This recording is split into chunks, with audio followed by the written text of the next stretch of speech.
Drug-ravaged Brooklyn in the mid-70s, not a place that anyone would have enjoyed growing up in. Hip-hop performance artist Lemon Andersen not only survived, but brought his life experience to the stage in what proved to be one of the most talked-about shows in the festival. Tell me a little bit about your piece. How did it come about?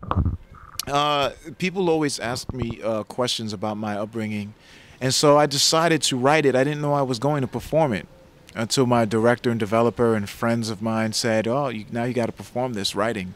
It's about your life growing up. We were talking before we hit the airwaves about growing up in Brooklyn and how it's so just bipolar different now. Yeah, well, it was always amazing to be able to be from Brooklyn. You know, I hope that I come back in my next life and go to, live in Brooklyn. That's how much I love it. City was tough. New York City was tough at that time, so we were just part of that. And out of it came a culture called hip-hop. And what I try to do is just expose the humanity behind that and really showcase the characters that come from that world. It's not just about only the b-boy central character, but also about the mother who raised him, the neighbor who helped raise him, the girlfriend he grew up to love, the friends and the love and loss. My whole teenage upbringing was pretty much done in prison. From the age of 16 to 20, I was incarcerated.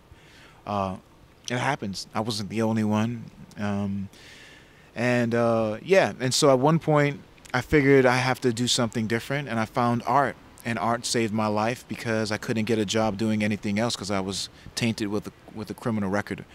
And art didn't really care if you had a criminal record, they just cared if you were good. And that was the whole focus after finding poetry and theater, that if I can get better at this, I can keep a job.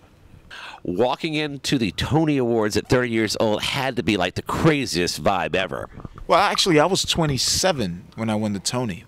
And that was amazing, to have my first Broadway play actually win a Tony.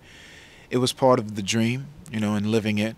It also got a lot tougher after that for me. I actually lived the hardest time in my life after winning the Tony. I had to, be a Tony Award winning writer after that. To be able to call yourself a Tony Award winner, in New York, it's about cranking them out. You got to keep putting them out.